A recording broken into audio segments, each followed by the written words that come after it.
phần vật lúa mà tràn khai lẻm ô néo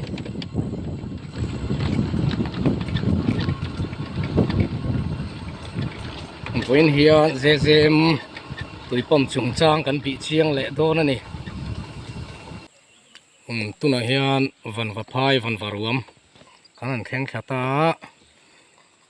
lại dễ dễ tụi bom trùng trang he cần bị chiang đô nữa nè hôn thấy tổ ni xía soi với anh em mà rất tổ cara anh là hong thấy xí lâu thế hi thì khá cần bèl chiang đô nữa nè phần vật ruộng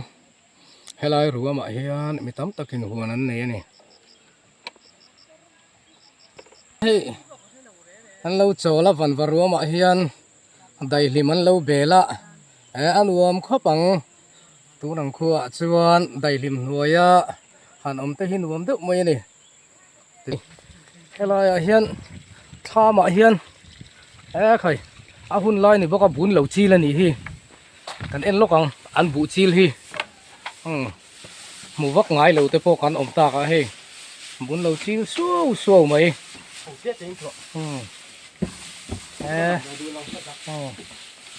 ni sa mai sia le an ha khopang le Public Health Engineering Department Rural Watsan Division Lunglei Howlong Water Supply Scheme Jal Jivan Mission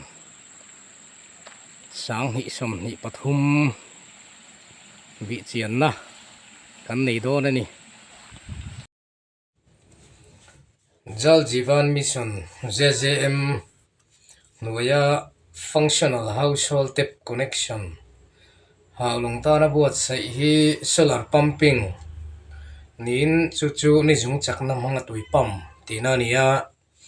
cheng vaibel cheruk makta duai khat nuai li sang ru senga van vatui hawlong khua in zanga somsari panni ten an kot kaya tuyan her ho theina tura tuipam na hania heta hian mi pui contribution hi cheng nuai li sing khat sang li ani kum sang ni som ni panni February thla vela bultanin kum sang ni som ni le pathuma zo fel turati ania he na hi contractor le engineer ten na an han thok mam mom hloma tuna hian kum sang ni som ni pali October ni som ni pariat ni to in tun thleng hon mu mal theilova ala hi engwange niang le ti te hi mi tam tak atanga zona lo chuak me kani thurin tak ka don danin tuna hian he na thok tu ber hi completion receipt hi pek ala ni lo nia khriat ania engwanga pek la ni lo nge na hi ala zo lo emmoni don ti hian ngai tuana ati thui hle maya heaven vatui pam hian ani turang takati ni se hawlong mi pui hi thal va ek chara po tuya hian boilo turan ni ti te thok tu lo hrechiang tu ten an soyani ti chuan khothen khata chuan he JJM tuipam hi watsan kota oma an en kola hawlong kho che vel khothen khat chu thatak le fel fai taka man ani tin an khotlang mi pui te po an limin an lom em ani hawlonga chuan watsan kuta lovin PhD department kuta oma thok tu in dai lo tak chungin an en kola engwanga watsan kuta ve lo nge ni khotlang mi pui du thu sam zo kem ni ti te po hi mi tam tak zona ni hetianga sum tam tak sen na hau tak em ani dan turang ni phasi lo engwange niang le tu mo nge niang le ti ngai tua chungin video mu nom tak hi i lo thirang o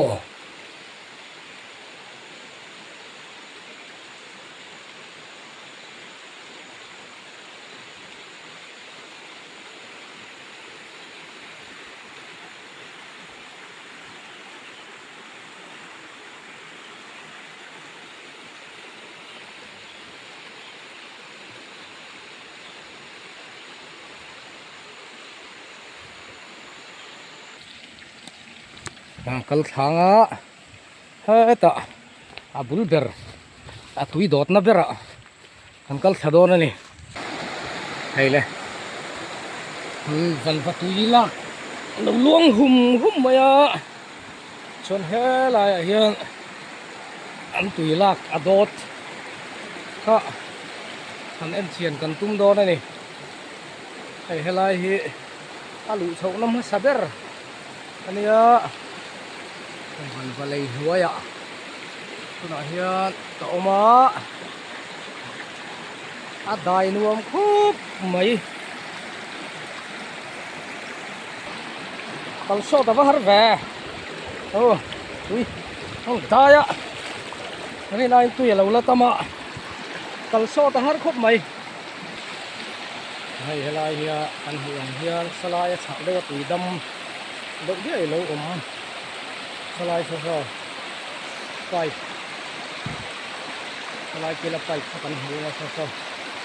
ta kan hian bot ka ti hian chu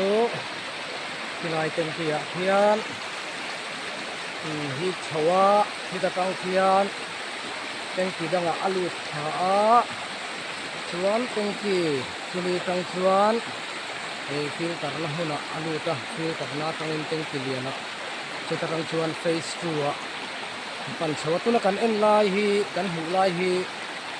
phase 1 ani lai tui nuam lu tu khen mana asil te po kan in sil than dai reng lai oi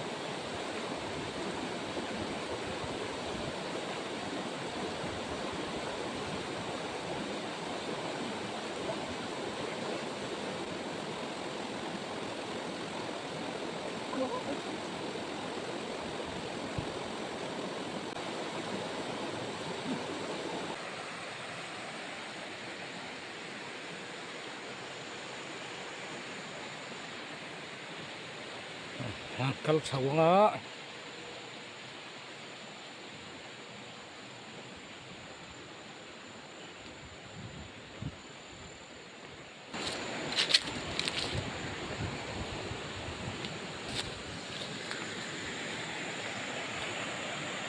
so tui alu nam saber khani ya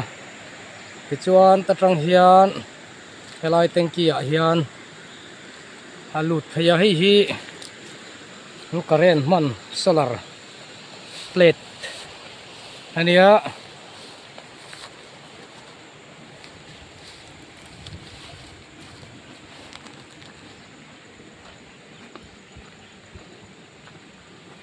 chuan hemi tengki tang hian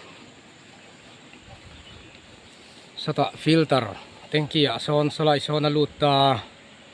chuan thiang hlim taka alo filter chu helai tengki lian a hian alut thata ni hemi tengki lian atang hian phase 2 a tui thiang hlim to sa chu pam chho ani ta chuan an soidana chuan helai phase 1 atanga phase 2 pam chho tu khol hi achak tha ani achak tha em maya a ho po ho tha a amai ro chu phase 2 atanga phase 3 pam le na tur tak a kha khola chak talawani te chuan so lai so control room ania hei helai le lona hian an lon chin nge tui eng tiang in nge a kho lu ei hei pipe pan hi a oma pipe pakhat se waron kho lu ta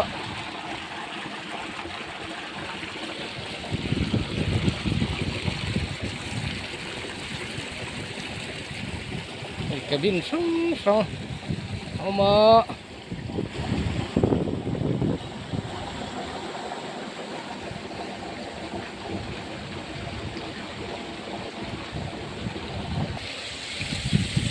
lại nằm luang khi dễ là nằm luang ta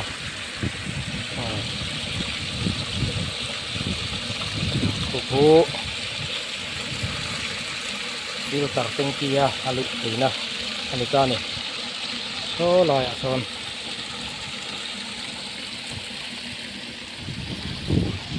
lai van varuam hi in hoi sim teng o niang van valei po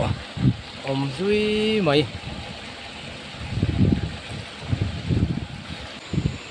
lấy lịch te hay lo zui mai anom mel khop mai bu on eng chou tran ani hang lai lấy lịch te po hi lai khip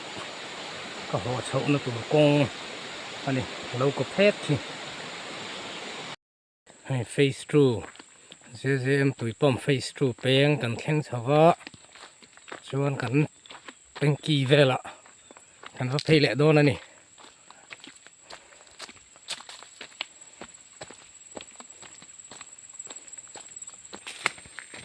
nhà công hạt té sẽ mày hay phát hiện anh lâu nim lẹ nga lạ cái dẻo đó đây thiên trẹp to ngày bó lời lang chuột chậu chú anh đi tông à với khát cắn là tủ rồi nia khai lâu lên thì mấy lâu đâu anh em hey ram đài ạ cái dẻo đó này con sâu tạ xuân lâu mà này cái dễ lắm lên mò cho con cá lăng lên crab tổ mấy thầy ngô đài ạ chẳng vác cả anh anh hay lâu thui riêng mày cái ở trong pon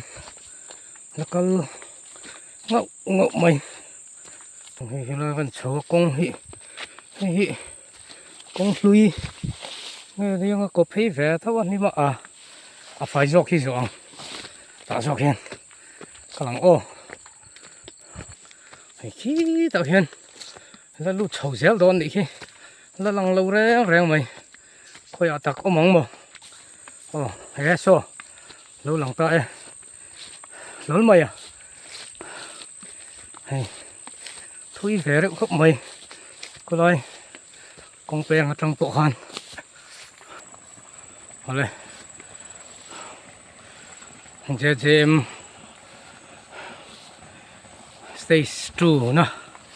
anh xem á hay cần huống hiến hay là hi control room anh này lâu đâu á lũ thị lâu á call tới bộ hắn anh chiến nó cha còn tệ luôn nè ôi hay là ventilation là lối nó ạ hay là trong hiên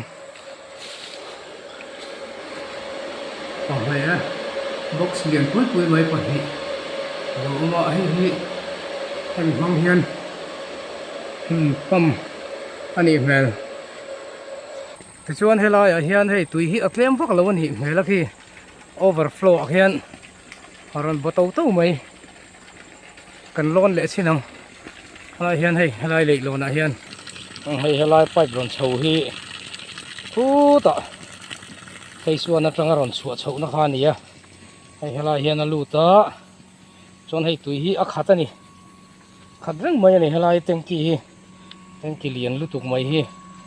soi ăn khan ta trăng hiên thế ta phase 3 ạ pom chầu lệ đôn này hay overflow trong pon tùy hot tur mày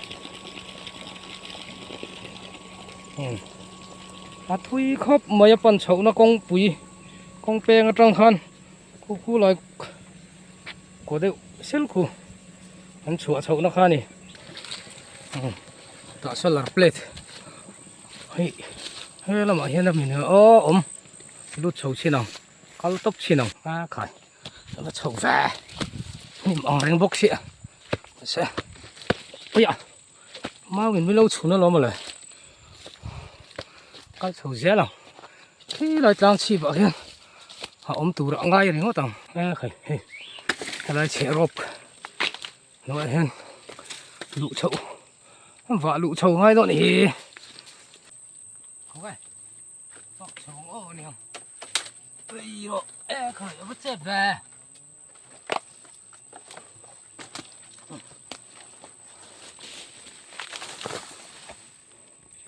vác chuộc thở vợ hey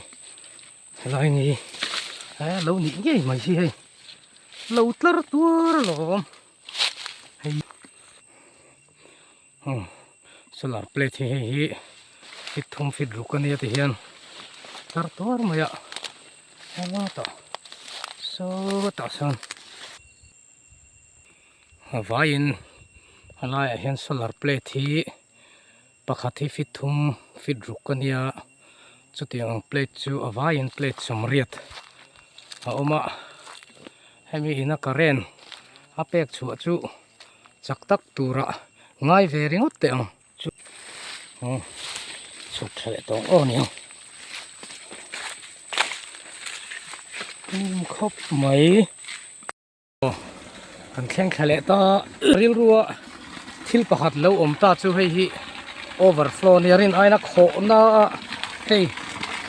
han en ula a kho tha na taka khu ta tiang anga kho reng chuanin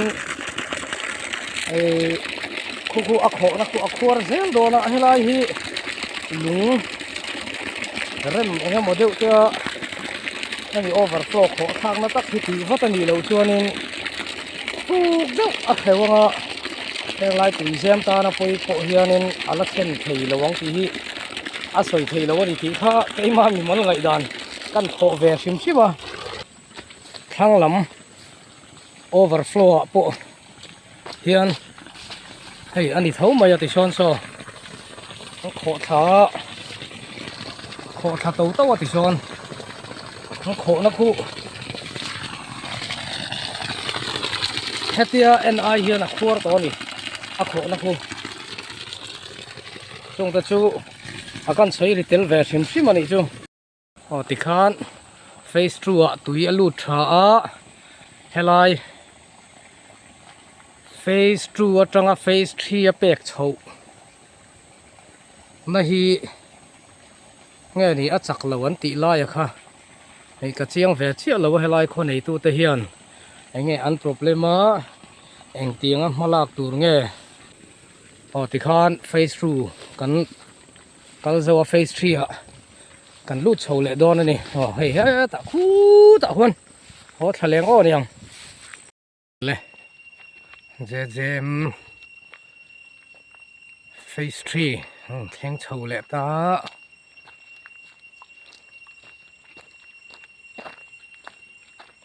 he control room bok kania he po hin lo kala ventilation loin hong le a chuan so khol so te so om nang maya nge pani bok tur ni lo nge ni nge pakhat hi a chhia nianga awak chu khu chuat long ruak ani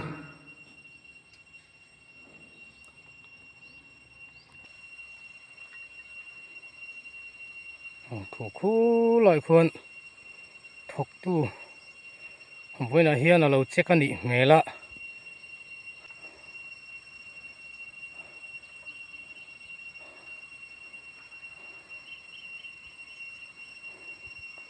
chiang deuh zoka chunglam atanga bi chian thei turin hei helai drone a khian kan lon le don ani drone atang hian thla kala don ani ta khian phase 3 solar plate hei lo tlar le dul maya lai a hian hei api ha beu te hi oma te hian hei lama hian ta thang khon tengki khania khu lai khu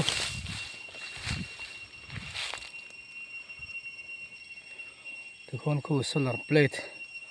helai tui pam na helai phase 3 atang hian kho chunga pam lu ani mela ti chuan helai solar plate hi kan soi to ang khan plate pakhat hi 3/6 ania kha plate som sari panga helai hian omani hei te ki lian pui mai lo ama hei atui so tang song kan en lock don ni hei helai le lo na hen lon chho ve le chin nge le hei hi helai pipe ron pol chho zui hi phase 2 tanga ron lu chho na kha ni hei in vua tut mai chuan helai hi kho chunga lu chho na tur ani le mel ani ta hi ta khuwa ta chin hi con hong chin nge hei âm rì hùa hú mày con phó hùa hú mày khát lâu thế wa hay gì rịt em mày